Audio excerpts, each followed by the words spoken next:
บุญกุศลแห่งทำคุณงามความดีน่ะภัยจากพยาธิภัยจากมรณะภัยหมู่นี้3 สิ่ง 3 อย่างนี่มันติดตัวเฮามาตั้งแต่เฮาเกิดละชราปิทุกขาพยาปิทุกขามรณะปิทุกขังเอาสวดกันเนาะไผที่เคยทำวัดไผที่เคยสวดติดตัวเฮามาตั้งแต่เกิดแล้วเป็นสิ่งที่เฮาหนีไปไหนบ่ได้ต่อหื้อหนีไปออกนอกโลกมรณะภัยหรือว่าความชราหรือว่าพยาธิโรคามันก็ตัวเฮาไปอยู่ศรัทธาญาติโยมทั้งหลายนะเพราะสัตว์ทั้งหลายที่เกิดมาแล้วต้องอยู่ในภาวะจำยอมหลีกหนีบ่ได้นะสัตว์โลกย่อมเป็นไปตามกรรมบ่ายหน้าไปสู่ความชราบ่ายหน้าไปสู่ความเจ็บบ่ายหน้าไปสู่ความแก่ผลสุดท้ายก็ต้องจากโลกนี้ไปในที่สุดเหมือนตะวันที่ขึ้นมาเมื่อเจ้า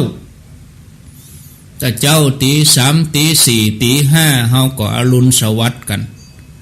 เวลาตี3ตี4ตี5ก็ตะวันกำลังจะขึ้นแสงเงินแสงทองโอ้เฮาจกดีรู้เฮาได้หันรุ่งอรุณวันใหม่ได้หันแสงตะวันวันนี้บัดเดี๋ยวนี้เคลื่อนย้ายบ่ายมาแล้ว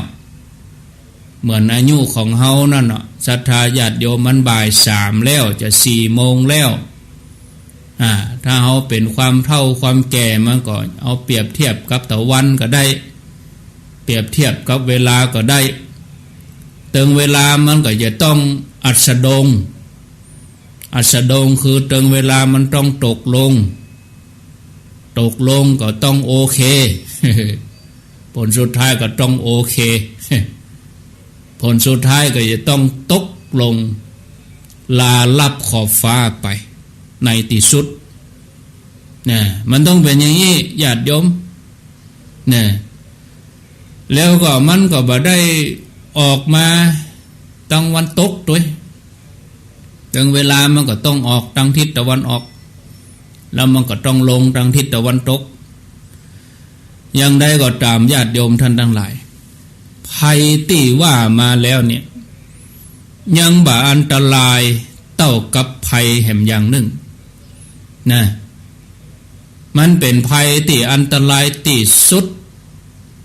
พ่อแม่ศรัทธาญาติโยมทั้งหลายเพราะว่าภัยชนิดนี้เนี่ยเขาพอบาหันด้วยตาเนี่ยศรัทธาญาติโยมภัยชนิดนี้คือหยังคือภัยที่มันเป็นกิเลสความโลภความโกรธความหลงที่มันมักดองอยู่ในใจของเขาเนี่ยเขาจะหันด้วยตามันก็พอบาหันเนี่ยชีวิตของเขาก็จะต้องผจญกับอันตรายหมู่นี้มากมายถึงในภาวะปัจจุบันชาติแล้วก็ในสังสารวัฏหรือว่าวัฏสงสารนี่กิเลสที่มันมักดองอยู่ในใจของเขานี่เมื่อชีวิตของเขาเต็มไปด้วยภัยรอบด้านจำเป็นที่เฮาท่านทั้งหลายจะต้องศึกษาเรียนรู้ดำเนินชีวิตตั้งอยู่ในความประมาท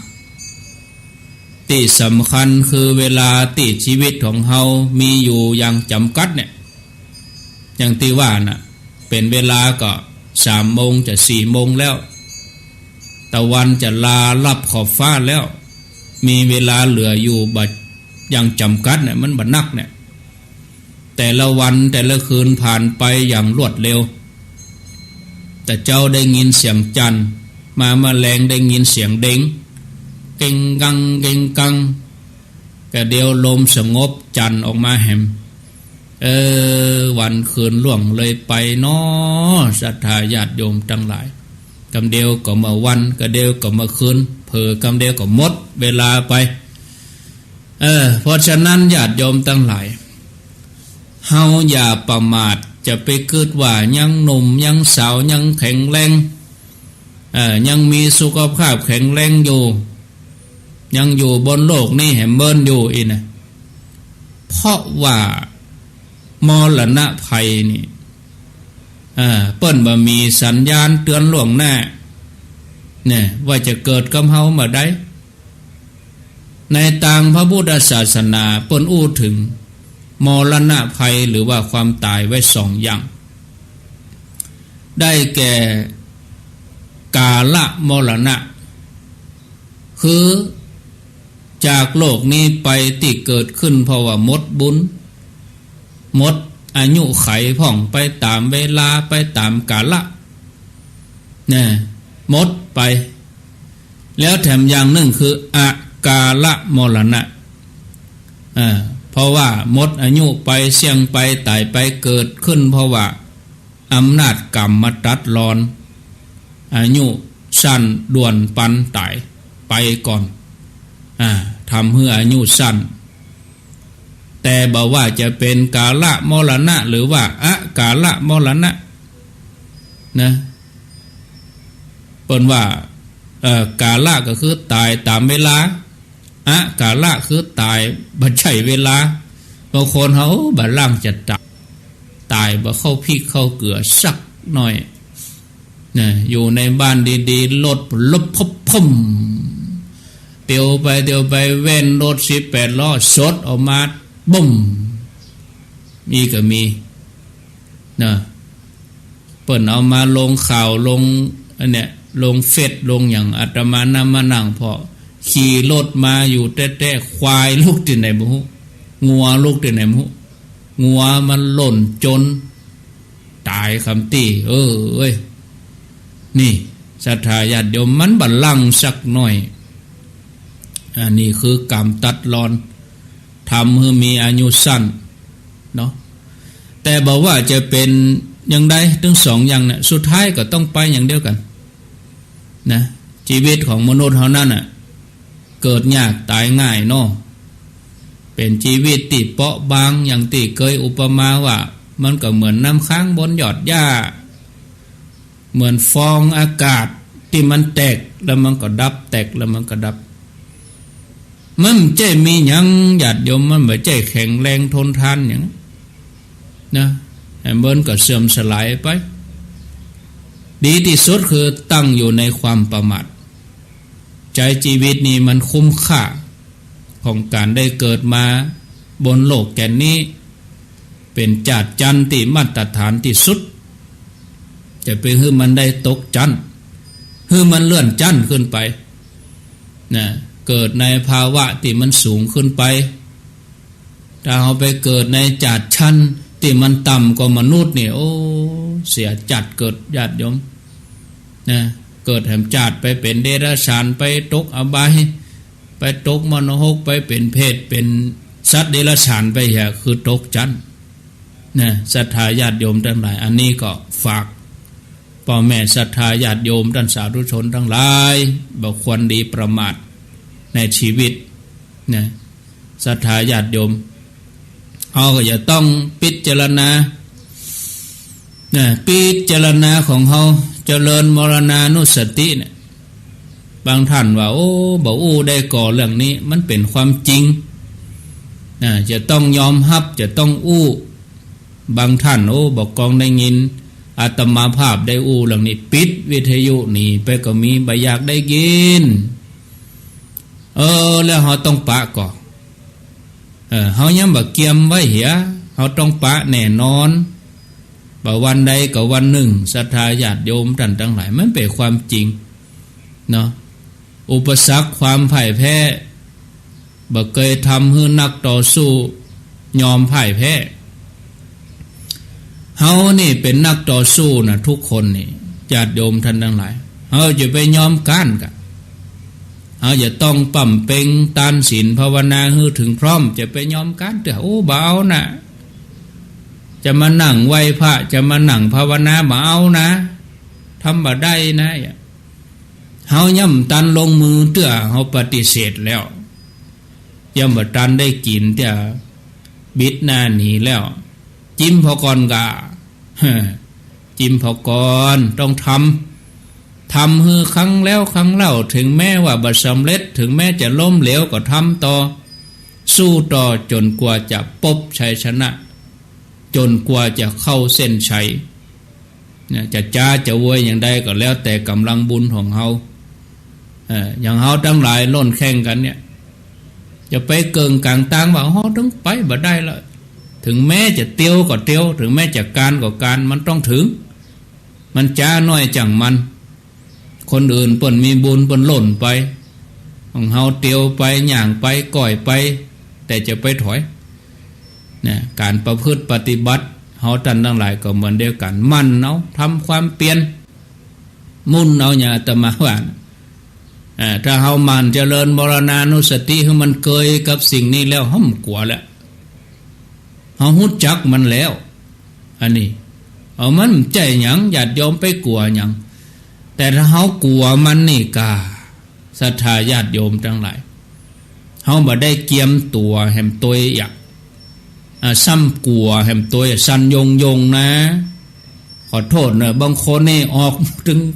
ปากถึงหยังออกบดขออภัยเนอะตึงนักตึงเบาสดออกหมดกลัวนะตัดสินประหารเนี่ยโธ่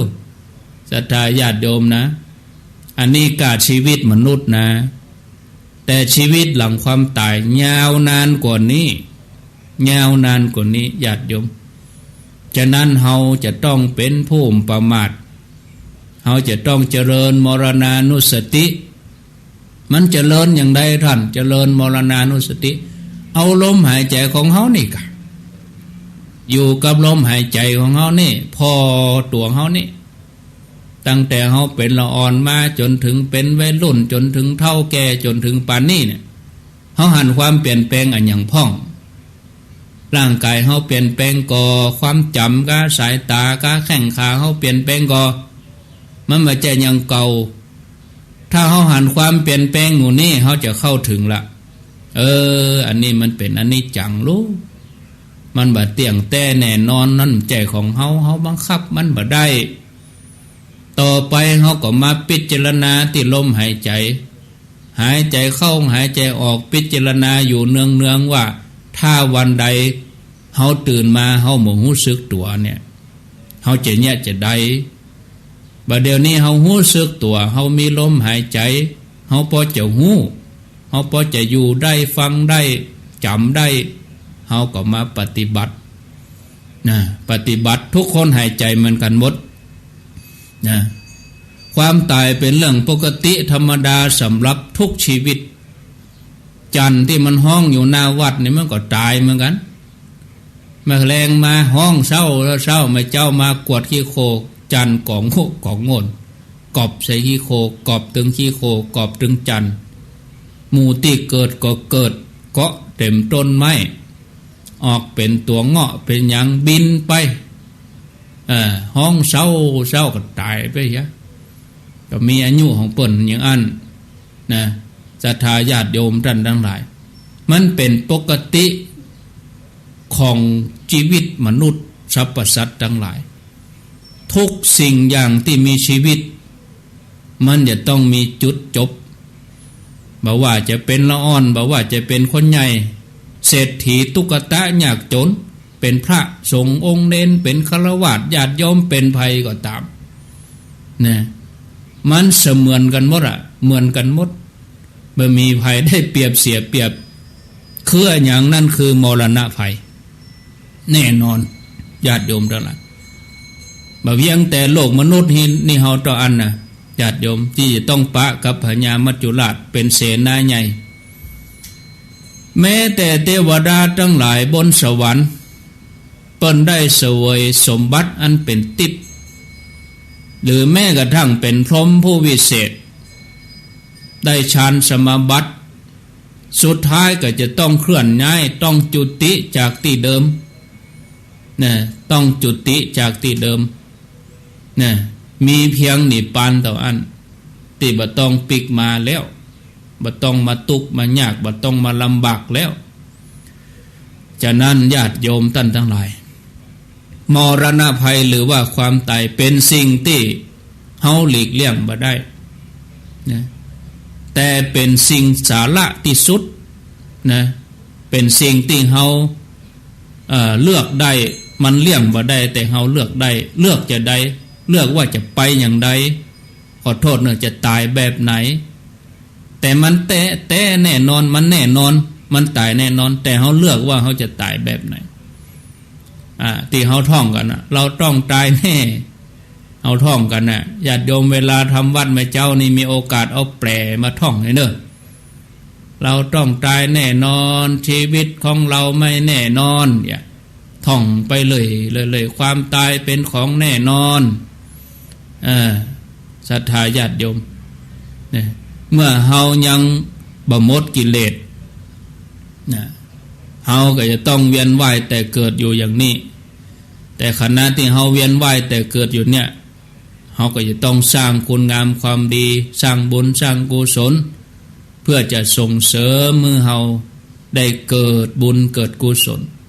นะญาติโยมทั้งหลายความตายของมนุษย์เฮานี่มีอยู่3ประเภทตายหลังตายขณะตายแล้วก็ตายก่อนตาย3ประเภทตายหลังตายก็คือขณะตายนั่นบ่มีสติบ่ฮู้เนื้อฮู้ตัวมาก่อนเสียชีวิตกระทันหันลุบตุบตับบ่มบ่ำอันนี้เป็นต้นกลัวจะฮู้ตัวเองเสียชีวิตก็ผ่านไป3 วัน 7 วันเกินกว่านั้นก็มีอันทีก็ต้องล่องลอยไปมาอู้จ่าไผกับบ่ฮู้เรื่องมันคนละคลื่นของเปิ้นเป็น FM ของเฮาเป็น AM กดโทรศัพท์ผิดไปเลขมันก็จะเข้าแล้วเหรอเลขมันต้องตรงก่อนผิดไปหมายเลขหนึ่งมันก็ใจแล้วโทรบ่ติดแล้วเฮาตั้งหลายนี่เฮายังโทรมาหากันได้แต่ถ้าเวลาตายไปแล้วนี่มันจะโทรหาไผเฮาก็โทรหาเขามันก็ได้ศรัทธาญาติโยมท่านทั้งหลายเอามีชีวิตอยู่เฮาใจโทรศัพท์นี่ลองมีขึ้นมีอย่างก็อยู่จอกได้แจงได้โทรหากันอยู่ที่ไหนอยู่กาดอยู่บ้านอยู่ในรถอยู่ไหนแต่ถ้าว่าเฮาได้มีขึ้นกดเลขผิดมันจะไปติดนี่อย่างมันก็บ่ติดศรัทธาญาติโยมนะอู้กับไผก็บ่ฮู้เรื่องมันอยู่คนละติตายขณะตายก็คือในขณะเสียชีวิตนั้นมีสติสัมปชัญญะหูตัวตลอดเวลาว่าขณะที่ตัวเองกำลังจะหมดบุญเนี่ยตัวเองกำลังจะหมดอายุไขพยายามตอมจิตตอมใจหูตัวเองอยู่เสมอลมหายใจแผ่วเบาไปแผ่วเบาไปประคองสติตั้งมั่นนิ่มผิวนะนิ่มนะนิ่งอยู่หั่นน่ะใจดิ่งไปบุญกุศลตั้งหลายก็หลั่งไหลมาอยู่นะบุญก็มานะกุศลความดีที่เขาทำไว้นะเนี่ยอันนี้บ่ลงตายไปสบายนะศรัทธาญาติโยมทั้งหลายประการสุดท้ายตายก่อนตายตายก่อนตายนี่ประเภทนี้ต้องมีการเตรียมพร้อมมาอย่างดีฝึกซ้อมมาอย่างดีเหมือนทหารเนี่ยเตรียมพร้อมอยู่หั่นอยู่ตลอดเตรียมพร้อมอยู่เสมอบอกว่าจะเป็นร่างกายต้องฟิตซ้อมอาวุธยุทโธปกรณ์ก็ต้องพร้อมมันซ้อมอยู่เป็นประจำนักฟุตบอลกับนักกีฬาก็ซ้อมมาเป็นปีขึ้นเวทีวันเดียวบางทีไปถึงวันขึ้นเวทีไปบักกี่นาทีนะเฮาตั้งหลายก็เหมือนเดียวกันนะเฮาต้องซ้อมมานะถึงเวลาและตัวต่อตัวนะเหมือนขึ้นเวทีนะซ้อมนักถ้าเฮาไม่ได้ซ้อมเนี่ยญาติโยมตั้งหลายยากเด้ออันนี้ยากนะถึงคราวที่เขาจะออกทำสงครามถ้าเขาซ้อมมาดีๆเขาก็ได้รับชัยชนะสมรภูมิของชีวิตเราก็อย่างเดียวกันมันมีเรื่องราวที่จะต้องเขาได้ต่อสู้นักเขาจะต้องเตรียมพร้อมอยู่เสมอด้วยการสั่งสมบุญกุศลเตรียมเสบียงไว้นะครับ แต่เฮาบ่ได้เกียมไว้เนี่ยเฮาก็ไปปากหมองต้องแห้งไปกั้นไปอยากเสบียงก็คือบุญกุศลที่เฮาสั่งสมไว้ถ้าเฮาสั่งสมมานักสั่งสมมาต่อเนื่องตลอดชีวิตของเฮาศรัทธาญาติโยมก็อุ่นใจเนี่ยเมื่อถึงสภาวะนั้นมีมากับเฮาแล้วโอ้เฮาจะบ่กินแหนงในการได้เกิดมาในมนุษย์เกิดมาเป็นมนุษย์ในโลกใบนี้นะครูบาอาจารย์นักปราชญ์ผู้ฮู้ทั้งหลายบางรูปบางตนพระอริยเจ้าเนี่ย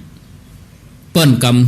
ำหนดฮู้วันละสังขารอย่างพระเจ้าของเฮาเปิ้นก็กำหนดหรอกในวันมาฆบูชาเปิ้นก็กำหนดว่าเป็นวันปลงอายุหรอกในวันมาฆบูชาเป็นวันปลงอายุสังขารว่าแถม3 เดือนนี้จากนี้ไปพระองค์จะปรินิพพานก็แน่นอนนะจากมาฆถึงวิสาขบูชาก็พระองค์กับปรินิพพานนะเมื่อมรณะภัยมาถึงก็บ่หวั่นไหวเนาะเพราะว่าเกียมพร้อมตลอดองค์พระสัมมาสัมพุทธเจ้าของเฮาตลอดจนถึงพระอริยเจ้าทั้งหลายเปิ้นฮู้วันจะดับขันธ์เปิ้นฮู้เองด้วยญาณของเปิ้นดับขันธ์วันไหนคนที่ตายก่อนตายเปิ้นจะมีลักษณะอย่างนี้ญาติโยม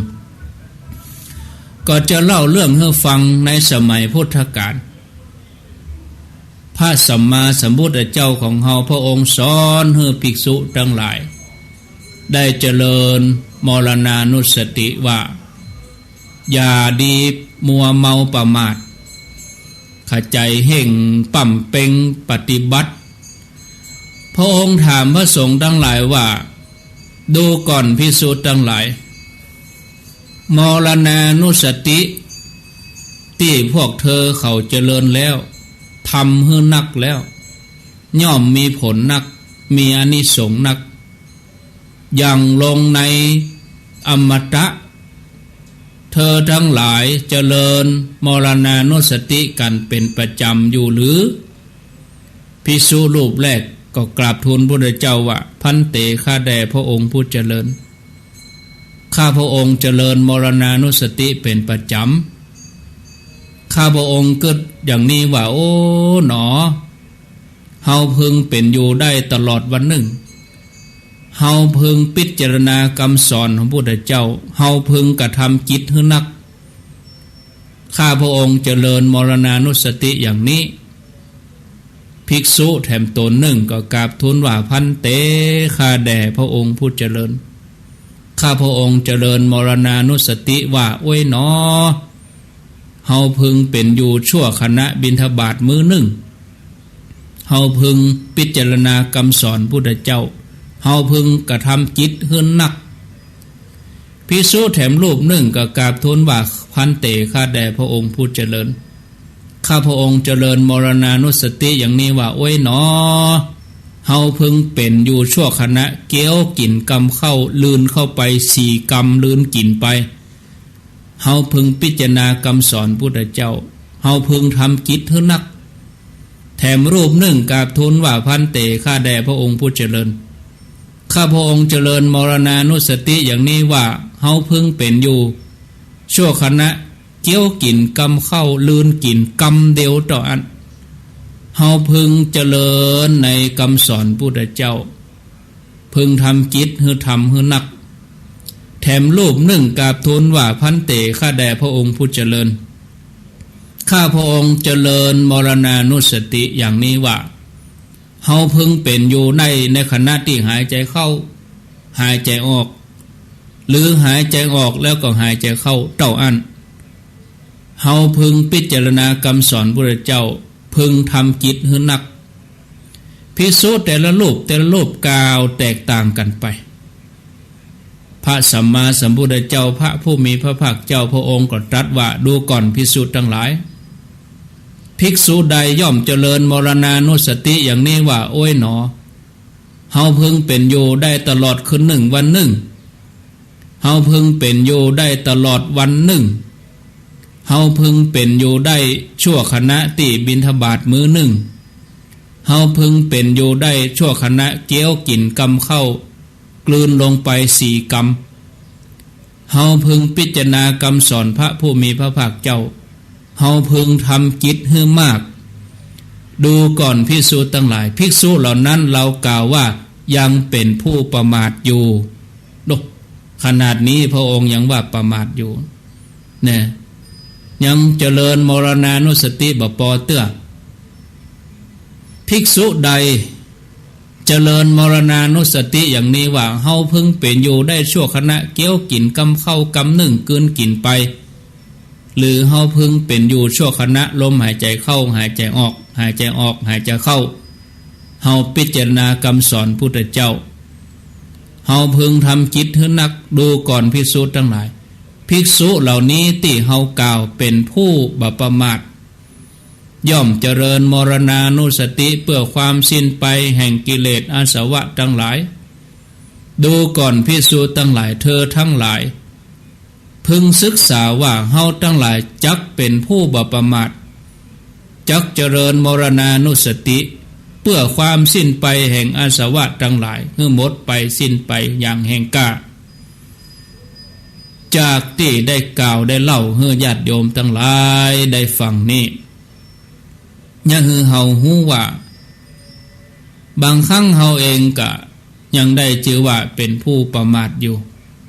เฮาทั้งหลายยังมัวเพลิดเพลินสนุกสนานกับสิ่งที่มันไร้สาระภัยก็เป็นอย่างนี้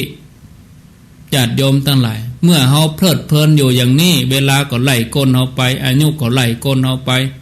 วันคืนก็ล่วงเลยไปเพื่อแก้ไขขใจเฮ่งในตอนที่เฮายังมีชีวิตอยู่ตอนที่เฮายังหู้คิงอยู่ยังมีความจำดีอยู่เฮาก็เฮ่งหีบทำความดีสั่งสมบุญบารมีติดตัวเฮาเนี่ยเพื่อแข่งกับเวลาที่เหลืออยู่เวลาที่เหลือน้อยลงไปเลยโดยเฉพาะเรื่องของการประพฤติปฏิบัติไหว้พระสวดมนต์เจริญจิตภาวนาเนี่ยพระพุทธศาสนาได้สอนให้เฮาทั้งหลายเสมอบ่ฮือประมาทในการทำความเพียรเนี่ยศรัทธาญาติโยมหลังจากนั้นที่พระองค์ตรัสแล้วพระองค์ก็กล่าวแก่ภิกษุทั้งหลายว่าดูก่อนภิกษุทั้งหลายโน่นโคนไม้โน่นเรือนว่างนะเธอทั้งหลายจงประกอบความเพียรอย่าได้ประมาทอย่าต้องเป็นผู้เดือดร้อนใจในภายหลังดังนั้นเฮาทั้งหลายฝึกฝนอบรมจิตใจตัวเองให้เข้าถึงพระแก้วเจ้าทั้ง3ประการอันเป็นสรณะเป็นที่เปิ้งก็คือพระพุทธพระธรรมพระสงฆ์เฮาประพฤติปฏิบัติบ่ยอมท้อถอยตั้งอยู่ในความประมาทกันพิจารณาเป็นประจำนะคนเฮาเนี่ยถึงคราวเวลาปัญญามัจจุราชครอบงำเนี่ยจะยินดีไปเนี่ยอย่างจะมีประโยชน์อะไรอย่างด้วยการแสวงหาหน่วยไม้ที่มันสุกแล้วมันต้องหล่นฉันใดสัตว์ทั้งหลายที่เกิดแล้วก็ย่อมบ่ายหน้าไปสู่มรณะภัยคนทั้งหลายหันกันอยู่เวลาเจ้าตกเวลาบ่ายตกเวลาแรงได้ยินข่าวตายไปเห็นแล้วคนทั้งหลายหันหน้ากันเวลาแมลงตกวันผู้มาเจ้าได้ยินข่าวตายไปเห็นแล้วอย่างนี้ก็มีกู้ชีวิตญาติโยมเนี่ยเกิดมาล้วนแสวงหาความสุขเหมือนกันหมดเพราะพื้นฐานของกู้ชีวิตตั้งอยู่บนความทุกข์ก็จะต้องเสาะแสวงหาความสุขมีทุกข์ประจำแล้วก็ทุกข์จรเปลี่ยนกันมาหาเฮาตลอดซับเปลี่ยนกันมาแต่ละคนแต่ละท่านก็มีวิธีที่จะบำบัดทุกข์ให้ตัวเองมีความสุขแตกต่างกันไปพ่องก็สวนเสเฮฮาสนุกสนานเพื่อจะย้ายตีบังทุกข์ถามว่าอันนั้นเป็นสุขก็มันก็สุขแต่มันสุขชั่วคราวสุขที่เกิดจากการเพลิดเพลินดูสิ่งที่สวยๆงามๆเสียงเพลงไพเราะกลิ่นหอมๆได้ลิ้มรสที่มันอร่อยมันล้ ความสุขติอิงโดยอามิตรบะเมินบะนานมันก็จางหายมันก็เปลี่ยนแปลงไปตามไว้สุขตามไว้ละอ่อนมันก็สุขกับของเล่นกับของกินเปินไปเมินไปมันก็เปลี่ยนนะมันเป็นสุขบัดเต้นะศรัทธาญาติโยมทั้งหลายสุขติแท้คือนัตถิสันติปรมังสุขังความสุขอื่นยิ่งกว่าความสงบบะมีเนี่ยศรัทธาญาติโยมท่านทั้งหลายนะการเจริญมรณานุสตินี่บ่ใจเรื่องของการพอโลกในแง่ลบบ่ใจเป็นการพอโลกในแง่ให้แล้วก็กึดไปทำร้ายจิตใจตัวเองฮื้อหดหูบ่ใจอย่างอันเป็นการพิจารณาฮื้อหันตามความเป็นจริงเมื่อเฮาหันความเป็นจริงแล้วเฮาก็ยอมรับความจริงเฮาต้องยอมรับความจริงข้อหนึ่งว่าเฮาเกิดมาเฮาต้องไปเนี่ยชีวิตเฮาออกมาอยู่บนโลกนี้แล้วถึงเวลาเฮาต้องไปเฮาต้องจากเนี่ยมันต้องเกิดขึ้นกับเฮาบ่วันใดก็วันหนึ่งตลอดเวลาเพียงหายใจเข้าแล้วบ่ออกขณะที่เฮานอนหลับเฮาบ่ฮู้ว่าบางคนก็มีเหมือนกันรับไปเลยนะรับลวดไปเลยนะมีเหมือนกันอาตมาภาพไปเยี่ยมโยมท่านหนึ่งอยู่ละปูนเนี่ยแต่ว่าไม่ได้ไปเยี่ยมตอนเปิ้นเป็นไข้นะแต่เปิ้นตายไปแล้วให้เผาไปละอำเภอเวียงหนองล่องฮะนี่โอ้เปิ้นนอนกับวันพุกจะไปสืบชะตาอยู่แท้ๆเกี่ยมผ้าเกี่ยมครัวเนี่ยแม่บ้านไปห้อง7 โมงนอนสะแกงนึกว่าหลับไปห้องอย่างใดมันต้วงบางอย่างไปอย่างนั้นเนี่ยเอาไปหู้จะใดญาติโยมทั้งหลายเขาจะมีโอกาสตื่นขึ้นก่อนี่กาทุกคนนะจะได้หันตะวันก่อเนี่ยเขาจะได้หันเจ้าวันใหม่จะได้มาสวัสดีกันก่ออรุณสวัสดิ์กันก่อนี่กาไม่ใช่ไปขำอายุนะอันนี้คือความเป็นจริงความเป็นจริงที่เขาจะต้องพิจารณาบ่อยๆเพื่อที่เขาจะได้ประมาทในการดำเนินชีวิตนะเมื่อเขาประมาทในการดำเนินชีวิตแล้วชีวิตเขาก็ปลอดภัยถึงเวลาสิ่งหมู่นี้จะมาปะกับเขาแล้วเขาก็พร้อมเขาก็ยินดีเพราะว่าเขาฝึกกับอยู่กับเปิ้นมาตลอดแต่ถ้าเขาไม่ได้ฝึกหรอศรัทธาญาติโยมนะมีหลายวิธีครูบาอาจารย์เปิ้นก็รวบรวมไว้หลายวิธีญาติโยมทั้งหลายเนี่ยเพื่อพิจารณาถึงความตายโดยอาการเหมือนเพชฌฆาตที่กำลังยกดาบรอฟังคำสั่งอย่างเป่าปุ้นจิ้นเนี่ยเตรียมเครื่องประหารหัวสุนัขเตรียมเครื่องประหารหัวมังกรเตรียมเครื่องประหารหัวเสือเนาะบอกกองตัดสินประหารเนาะเพราะความตายมาพร้อมกับการเกิดญาติโยมทั้งหลายเอากู้ชีวิตกู้สรรพสิ่งสรรพสัตว์ทั้งหลายเหมือนดอกเห็ดที่มันพุดขึ้นมาย่อมเอาดินติดมาโดยฉันใดสัตว์ทั้งหลายเกิดมาก็พกพาเอาความแก่ความเจ็บความตายติดมาโดยเมื่อเกิดมาแล้วต่างก็บ่ายหน้าไปสู่ความตายเปรียบดังกับตะวันอย่างที่ว่าได้แก่ขึ้นแล้วมันก็ตกเวลาก็เหมือนกันเริ่มต้นมันก็ต้องสิ้นสุดนะเปิ่นพิจารณาถึงความตายโดยอาการพอร่างกายเฮานี่ที่มันเปลี่ยนแปลงพิจารณาความตายเปรียบเทียบกับคนอื่นบอกว่าคนผู้นั้นจะมีอำนาจวาสนามียศใหญ่เป็นไผก็ตามแม้กระทั่งพระตถาคตเจ้าต้องจากโลกนี้ไปเฮาเป็นไผเฮาจะบัดต้องเป็นอย่างอั้นเฮาพิจารณาเนี่ยโดยร่างกายมันเป็นของสาธารณะแก่สัตว์ทั้งหลายถ้าบ่เอาไปเผาเอาไปยองไว้หั่นหมูสัตว์มันก็เอามากินแมงงนก็มาไข่ขางเข้าใส่หมาก็มากาบมากินมาตึดกินจิ้นของเฮาเหี้ยฟุ้น มันก็เป็นอาหารของสัตว์อื่นไปนะหมู่นอนซ่อนไซเป็นที่อาศัยของสัตว์หลายหมู่หลายพวกบ่ต้องตายก็ตามการมีชีวิตก็เป็นที่อาศัยของโรคทั้งหลายเชื้อโรคทั้งหลายพยาธิทั้งหลายนะสัตว์บางพวกก็กินผิวหนังสัตว์บางพวกก็กินจิ้นนะอาศัยกระดูกอาศัยเอ็นอาศัยเลือดของเขานะ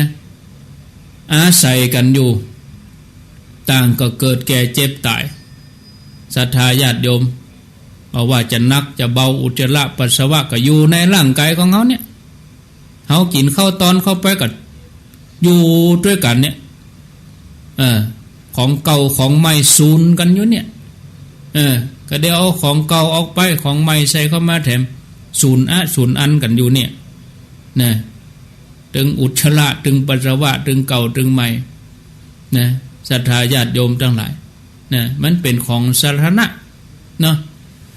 ร่างกายนี่ญาติโยมทั้งหลายก็เหมือนตึงหงยาเหมือนตึงสุสานปัจจาเนาะญาติโยมทั้งหลายที่เขาพอมาหันแต่หม้อเชื้อโรคบางชนิดที่เขาพอมาหันเขาพิจารณาว่าอายุนั่นเขาบ่ยั่งยืนพอชีวิตของสัตว์ทั้งหลายเนี่ยอาศัยลมหายใจถึงอยู่ได้นะถ้าบ่หายใจก็ไปมันก็ผูกพันกับการยืนเดินนั่งนอนโดยอิริยาบถลักๆดำเนินไปอยู่ได้ยืนเมินล่ำไปก็บ่ได้ก็ต้องนั่งเมินล่ำไปก็บ่ได้ก็ต้องนอน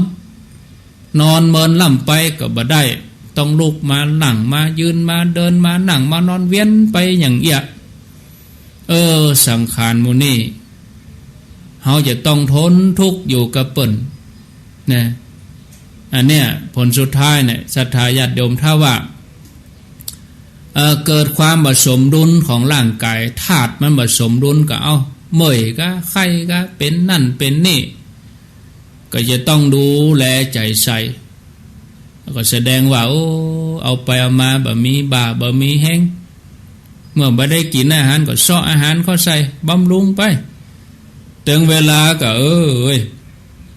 มันบัดใจของเฮาเห็นแล้วกินข้าเป็นหมื่นทายขว้างไปฮะศรัทธาญาติโยมสร้างมาเต็มที่ทำมาเต็มที่ตายไปแล้วเก็บกระดูกได้หม้อเดียวบางคนบัดเต็มหม้อนะสาระมีต่ออันเฮาพิจารณาถึงความตายโดยที่มันบ่มีนิมิตหมายเพราะบ่มีกำหนดว่าชีวิตเฮาจะอยู่ถึงมาได้เฮาจะตายตอนไหนเพราะบางคนตายตอนอยู่ในท้องก็มีนะตอนน้อยตอนหนุ่มตอนสาวตายตอนแก่จะตายด้วยโรคอันยังก็บ่ฮู้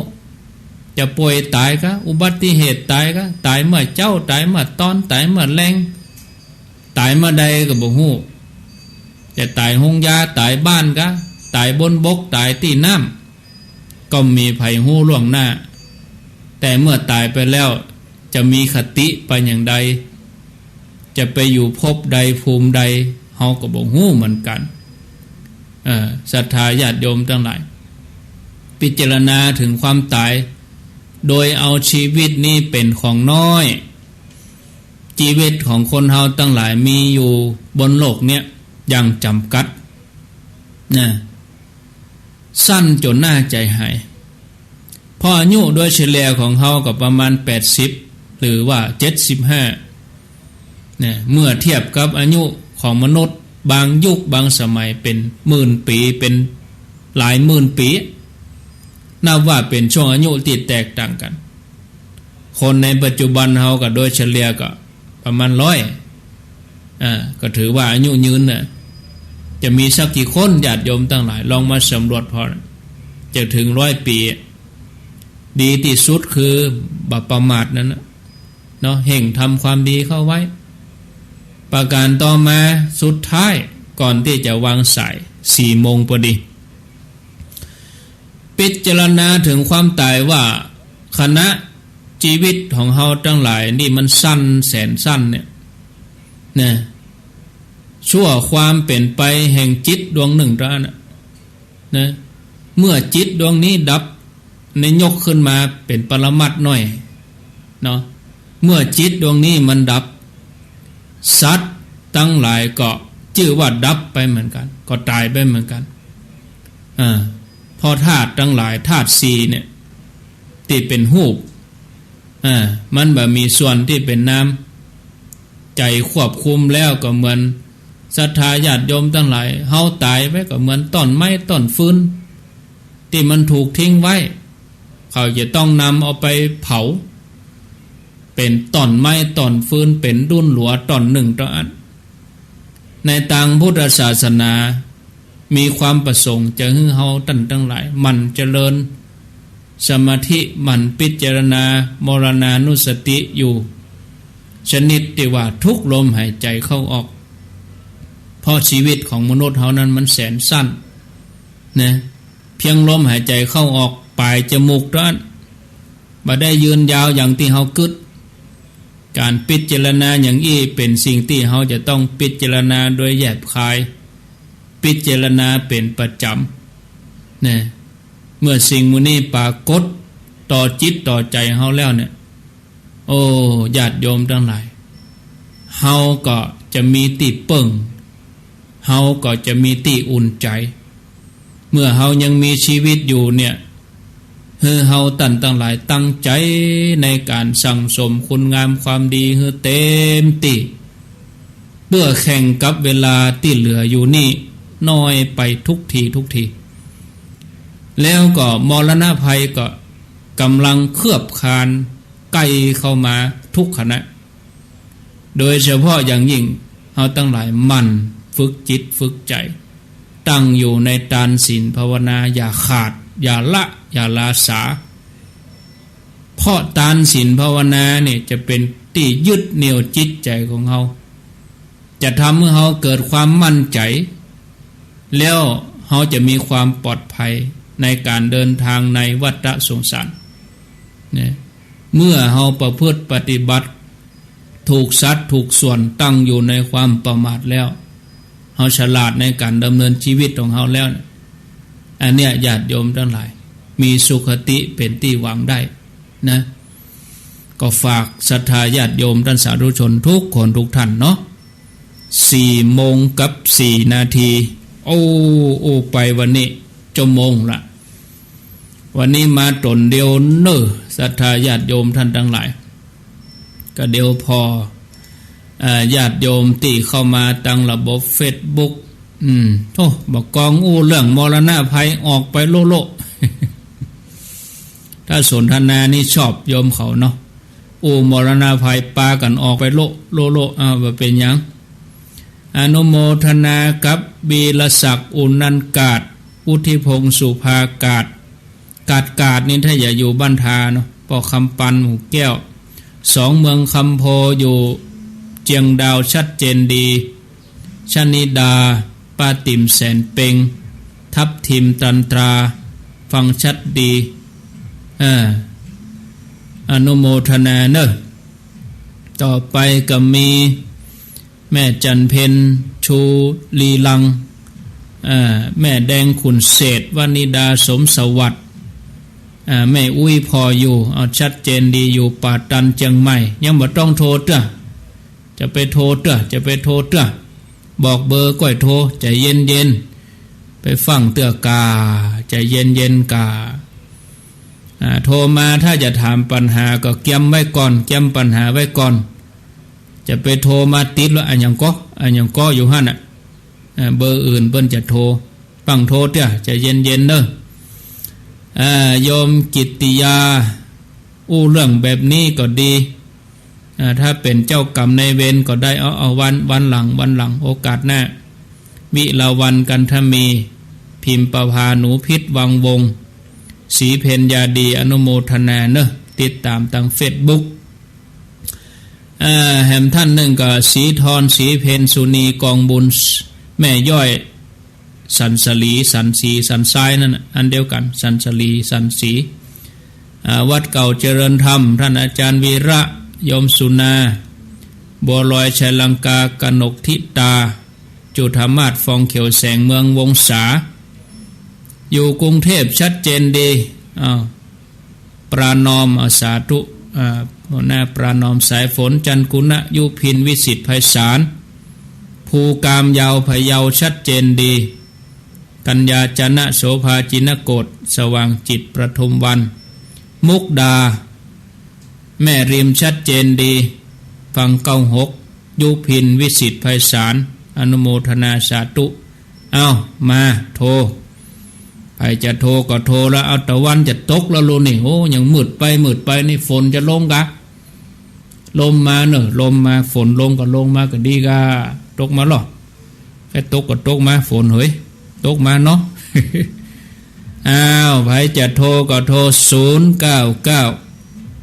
0998366322เจริญปอนติดแล้วเสียดายวางไปเห็นแล้วเอามาให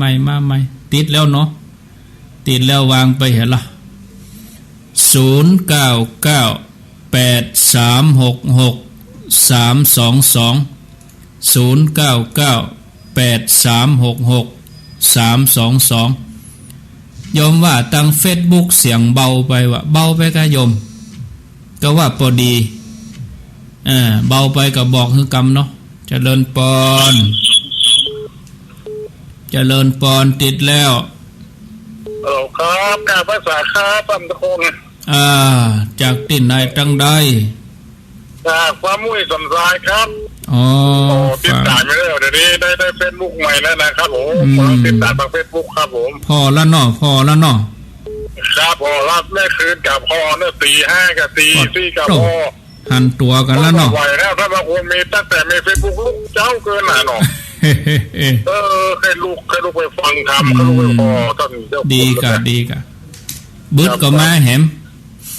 บึด2 ทุ่มถึง4 ทุ่มวันนี้ลูกสาวซื้อเฟซบุ๊กใหม่เข้าท่าแต่ที่ผมใช้สรรพนามว่าอย่างนักธุรกิจพันล้านนั่นนะนะพอดีผมทำธุรกิจเกี่ยวกับรับเหมาอยู่ฮะเนี่ยดีกะเจริญรุ่งเรืองเนอะครับผมว่าถ้ามีเวลาไปทางใต้ทางจับตรงอยู่แบบอยู่ดีมีสุขฟ้ามุ้ยสันทราย